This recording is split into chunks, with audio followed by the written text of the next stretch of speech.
Okay, so today we're going to be talking about fine print on credit cards. And I'm going to be reviewing my notes right behind you here. There's a standardized Schumer's box, which has all the important information. That's just kind of like a quick look-see. It's at the top of the form, and it has your monthly credit card statement, the information that's really important, like rates and fees and stuff like that. It has your amount that you owe, your balance, and so on and so forth. But there's fine print that we usually don't look at on a regular basis and should know, especially if we're paying off our credit cards, and that way we can see whether it's beneficial to keep the card or not. So one of the things is the annual fee. A card's annual fee will likely be prominently displayed on the application, in credit card reviews, and in the credit card holder agreement. You'll often pay this fee when you first get the credit card, and some cards waive the fee the first year to attract new applicants. And again, each year, when they have the anniversary, they'll decide whether to give it to you or not. If you decide the annual fee isn't worth it, you can close your card before your cardholder anniversary to avoid another charge, or in some cases close it shortly after you charge the fee, and sometimes they'll refund it. Most often they won't, because that's, they already charge you. You know when you're supposed to, reset or renew it and stuff like that. More often than not, they'll keep it. Another one is the APR that determines how much interest accrues on your credit card. That's also in the Schumer box. You can generally avoid accruing interest if you pay the bill in full, which I recommend. A lot of people can't do it if they're charging up the credit cards a lot, and especially if you've already accrued debt. So go ahead and try your best to keep the utilization of your credit low if you're getting into new debt. However, if you have a revolving balance, you'll start to accrue interest on the amount that you carry over into the next billing cycle. You'll also generally start to immediately accrue interest on new purchases until you've paid off your card in full. Credit cards have a variable APR, and your rate is automatically changed based on the benchmark rates. If the interest rates are rising, you might see your credit card's APR also rise.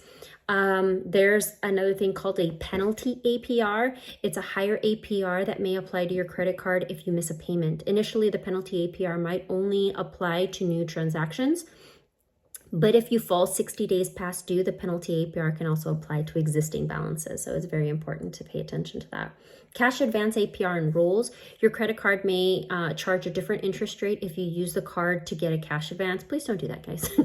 Cash advance APRs generally apply to cash advances immediately. Even if you've paid your balances in full, it will often have a higher than the card's standard APR. Review the fine print to see your card's cash advance APR and what your card issuer considers a cash advance, because not everybody realizes what a cash advance is. A balance transfer APR may also have a separate APR for balances that you transfer to the credit card. Often that standard APR are the same for the balance transfers and the purchases, but your rates could be different if you receive an intro APR like a 0 for new balance transfer on the card, or if the card issuer offers you a lower balance transfer on the purchase for current cards. Number 6 is the intro offers. So a lot of the times you're going to get something in the mail offering you an introductory rate. If you're opening a new credit card and you receive a promotional introductory APR on your purchases, balance transfers, or both, it's important to review the requirements and terms for receiving and using one of these offers. For example, you might only receive the intro to have 0 balance transfer APR on transfers you complete within 60 days of opening your card. Also be mindful of what happens if an APR offer for balance transfers but not for purchases. So you get 0 for the balance transfer, but for the purchases you get like 28%. Yeah, make sure that that gets reviewed, because a lot of the times that 0%, you're paying that down, but now the 28%, that doesn't get paid until the 0% is over, but that is accruing interest, and you end up paying like so much more. Anyway, okay, so deferred interest offers. Some credit cards generally, like store cards, have deferred interest offers. These might seem like an other 0% APR offer, but they're a little bit different. With non-deferred credit card intro, your remaining balance at the end of the promotional period starts to accrue interest based on your standard purchase or balance transfer APR. But with a deferred interest, if you don't pay the entire balance during the promotional period, whether it's 6 months, a year, 2 years, whatever, you get charged all the retroactive interest that would have accrued. So let's say, for example, you got the 0% for 12 months and it was $1,000. You didn't pay the $1,000 off within that year. Now you owe all of the 12 months interest. No bueno. So make sure you read your interest or your rules and regulations and whatever fine print. Number 8, balance transfer fees. Credit cards generally charge a fee each time you transfer a balance to the card. The balance transfer fee is often 3 to 5%. Yeah, that's normal. And have a minimum amount that you have to transfer. So you have to review your card's terms to see what the fee is when it applies. Sometimes the introductory APR will offer a promotional balance transfer of like 0, but the transfer fee will be 5% of whatever you're transferring. So you're still paying money, but you know, you're not paying like 26% after. Foreign transaction fees. Credit cards with foreign transaction fees may apply anytime you use a credit card while you're outside of the United States, and while you purchase something online that's also outside of the United States. So you might be in the United States, but you're buying something from, you know, Cambodia or from Ireland or whatever. I think Ireland like those really nice wool sweaters. Anyway, fees can vary. Also, they often are around 3% transaction fee. That's on top of the interest rate or the APR that they charge you. So some credit cards, premium and travel cards in particular, don't have transaction fees. I think like Capital One has 0 transaction fees for certain ones. I'll have to make a video on that one. Okay. Anyway, number 10, uncommon fees. Although you can find cards without them, annual balance transfer fees and foreign transaction fees are relatively common credit card fees that will be in the Schumer box. However, you may also want to review the fine print in your card agreement for uncommon fees. Some of these are like upfront fees, monthly fees that also might be in the box, but they will be charges for requesting physical copy of your bills or making telephone payments. They'll charge you for that. So make sure you're looking at that fine print. Intro bonus terms. You can use some of these best intro bonus card offers to earn hundreds, sometimes well over thousands of dollars worth of rewards.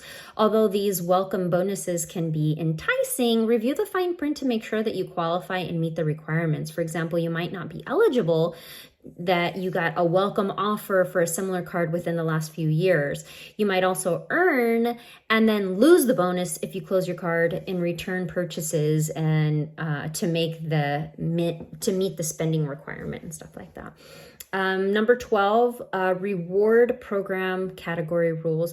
They're common credit cards that offer reward bonuses for travel, dining, gas, and groceries. My husband really loves those. You know, cash back, 5% cash back, 10% cash back. Oh, I don't think they don't have 10% cash back, but like 3% cash back for this and so on and so forth. However, card issuers have many different definitions for what they include in each category. For example, one card issuer might consider taxis, toll bridge, parking garages, and campgrounds as part of their travel category. Another might have a much narrower definition of what category is travel. They might just say airfare, rentals, and cruises, hotels, and motels. That's it, nothing else.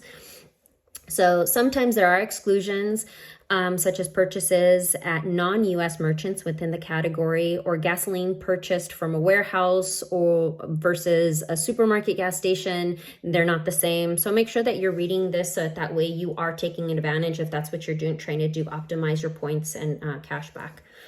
Number 13, statement credit rules. Some credit cards offer statement credits to offset certain purchases, such as airline fees or delivery app purchases. Make sure you read the fine print closely to see what qualifies as eligible purchases and how the benefit actually works. For example, a website might highlight how much you can get back each year. However, you receive a monthly statement credit that has a lot, that you have to use or lose every month, and maybe you didn't know, and then at the end of the year, like, hey, where's my benefit? Well, no, they said that you had to use it every single month. So Number 14, which is the last one, additional cardholder benefits. Credit cards may also offer various purchase and travel benefits. Some of these might not be as good as they sound.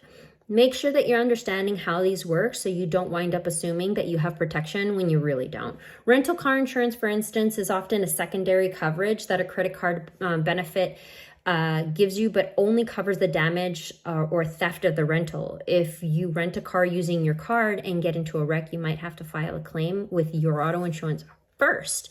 And if you hurt someone else or damage someone's property, the credit card benefit won't cover those liability claims. So just make sure you're reading the fine print.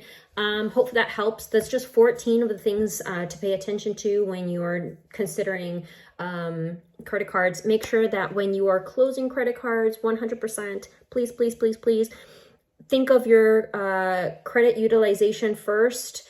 Put the credit card away right now if that's your highest credit card limit, and close it later. Just put it in the freezer in an ice thing like that one movie, so that way you don't use it. Because as soon as you close a credit card, that means that limit is also removed. So the amount that you are that you owe versus how much you have available to borrow goes down, which means also your credit scoring goes down if that's important to you at the moment. If not, that's great. I like for people to focus on improving their credit once they're ready to borrow, to buy a house, a car, or something like that. Otherwise, credit score is important only when you need to borrow money or when you're looking to borrow money, because automatically your credit scoring will improve as you pay down your debts, but also it helps when your credit utilization is, better. So make sure that those credit cards are getting cut up and closed only when your debt is going down substantially. Okay. I hope that helps. You're doing great. All right, keep going.